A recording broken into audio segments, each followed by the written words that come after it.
Are you brand new to Fallout 76? Well, if you are, you're in luck. Because in this video, I'm going to be giving you all 15 different tips on how to get started in the Appalachian Wasteland. Without further ado, let's start. Tip number 1 is very straightforward. As you wake up from the vault and after you create your character, go directly to the terminal right in front of you and you can find the Pip-Boy holotape game, Nuka Tapper. I'm warning you right now to collect this because this cannot be found anywhere else to my understanding outside of the vault. Unless, of course, other players have it as well. Tip number 2. When you leave Fallout 76, you can either choose a level 20 character or a level 0 character, depending on what you want to do. Now, with the level 20 characters, you can start it with shotgun or assault rifle, any of the already pre-selected perks and builds. So, if you don't want to, start from scratch, you can start it with a preset build. I do recommend this if you are brand new to the game and if you do want to go with a certain type of build. Sadly, they don't offer heavy builds because all heavy guns are level 35 and higher, but if you do like rifles or shotguns, this is a good choice for you. The third tip is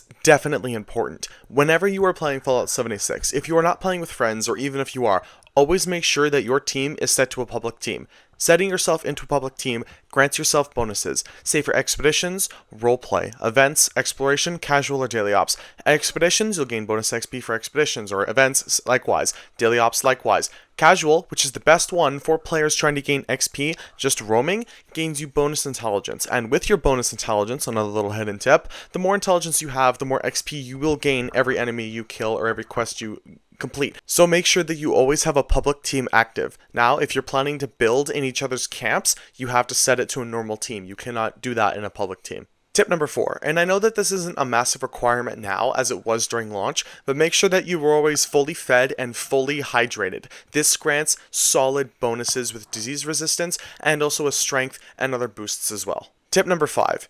If you are planning to go with a power armor build, heavy gun build, or anything to do with power armor, and you are low level, make sure that you go for the excavator power armor first. It grants you an extra 100 pounds of carry weight, which is an added bonus. You can find the quest and the schematics for the excavator power armor at the Garavhan mining headquarters, which I am showing right now in the video. Tip number 6. When you do finally put down your camp, make sure you also put down the punch card machine, which allows you to swap to 2 different builds just on the fly.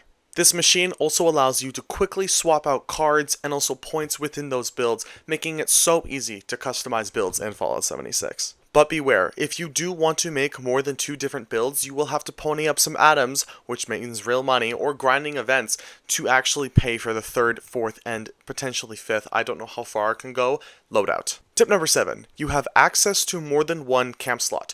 At the launch of your camp, you are able to put down 2 different camps in 2 different locations and spawn them at will. So if one of your camps is being taken over by a player, you can spawn the other one. But beware once more, you have to pay for a 3rd, 4th, 5th camp slot as well, just like the punch card machines. For tip number 8, every 20 minutes a public event spawns. So for example, at 12:20, 12:40, and then 1 o'clock, a public event will spawn with tons of normal events spawning in between. But pay attention to every 20 minutes as those events give treasury notes when you finally do reach those endgame levels and legendaries and a lot more XP than normal events. Make sure as well, if you are doing public events, when you are in a public event team, that you try to have 4 people as well, because then you can get 4 times the amount of XP you would normally get for doing those public events, just because you have 4 players on that team. Let's call this tip 9 and 9.5. Make sure that you are always checking player vendors, as I have found some amazing guns for pretty low prices. Like for example, the Gatling gun that I'm using in the video footage as well. It is a Furious 25 faster fire Gatling gun. I picked it for 3,000 caps. A fairly good deal, I would say so myself, as this is a perfect gun for my build. And for tip 9.5, make sure you are always selling something in a camp store, because it is the easiest way to get caps, and make sure that it is ammo, because everyone is always looking for easy to find ammo. Tip number 10 is to make sure the second you hit level 50 or you're starting to go endgame that you get mutations. Specifically, the 2 I'm thinking of is Marsupial and Speed Demon. They are very good mutations that every single player should realistically have no matter their build. Marsupial offers massive jump distance, and Speed Demon increases your speed running, increases your speed walking, and increases your speed reloading. Just make sure that you have the perk in luck class freak on, so the negative effects of your mutations are decreased.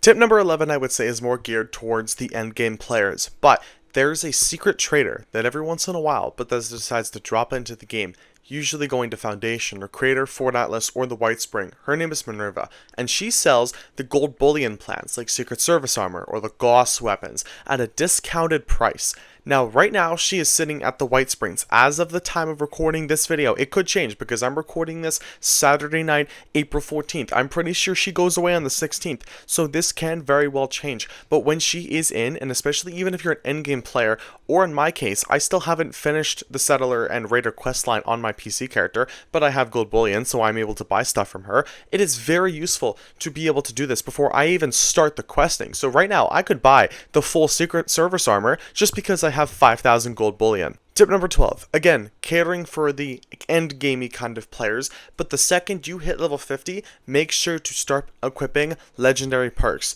These perks can be broken at times, especially with the Securitron or the Century Bot perk, where you can craft so much more ammo on a percentage level. And yes, it does stack with the Ammo Smith perk in agility, so you're able to craft, if you max out the legendary perk where you can craft more ammo, over 300% more ammo, which for heavy guns is an insane perk to have, even for any other weapon as well. It's just something that can help you gain so much ammo. Tip number 13, and let's say 13.5. Do not drop any of the bad legendary weapons that you ever pick up when you are low level. Even if you're level 50, keep them.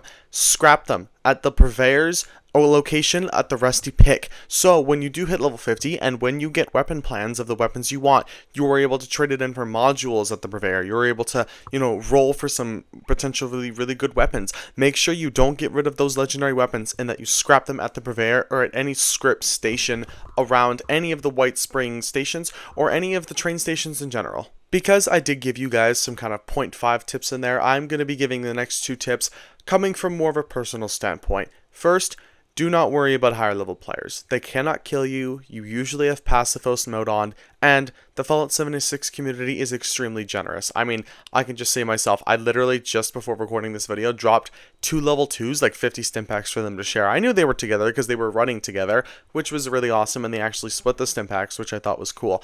Don't worry about higher level players. If you see them, they can't mess with you.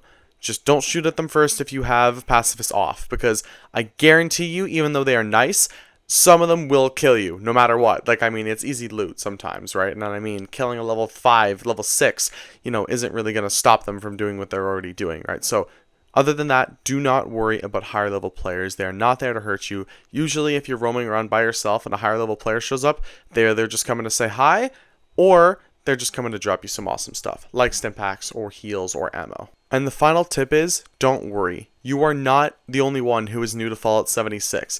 I guarantee you are not. The Steam charts on 76 alone share that. Today they had almost 28,000 people, or more than 28,000 people concurrently. Usually the game has 5,000 to 6,000, up to 10k at most. Doubling that is insane. So do not worry, you are not the only new player to this game. There are thousands others like you who have no idea what they're doing. They're probably going to be watching this video, trying to figure it out, getting some good tips. Help each other. If you learn something that other players might not know, tell them. Make sure you are being nice to the people in community and really show us, show the high levels how nice we are and how nice that the new players to the community can be, so we can keep this awesome Fallout 76 gaming community going. Because I know for a fact that the Fallout 76 gaming community is the best gaming community out there. They are so damn nice to each other. And I honestly can't believe that in a game like Fallout 76, which is a post-apocalypse, we're all nice to each other. We'll leave you food, we'll leave you Stimpaks, we'll leave you items, right? If you are a low level and you get that happening to you, when you get to the point where we're at, high levels, right? Tons of gear, tons of stims, tons of right away, share that same courtesy. Just push it forward to the new levels that also come into the game. Make it easier for them to get into the game like it was easy for you, because we helped you as well, and we will do the same as well. But that's about it for this video. Thank you all for watching, and thank you to my awesome channel members, 83SPG, Epic Gamer, TM Gaming, Blade JL, Magi of Thoth, Jen Colson, Mystic AU, Adam, Anders Anderson, Herr Winkler, Off-White, Chasebo Gaming, Spiked Kirby, Forbidden Gamer, Nick Naylor, Reese4-1YT, and Nicole's Rugger. Thank you all so much for being members of my channel. Thank you all for watching this video, and remember, if you are new to Fallout 76, do not stress, do not fret. So many other players are going to be new to the game just like you are. I was new to the game once, I was helped by higher levels, and I know you guys will too. And for the people who are endgame players, if you are watching this video, just to see, if you can get some new information. Help those newer players. Help them get into the game that we've been sticking with for the last 6 years.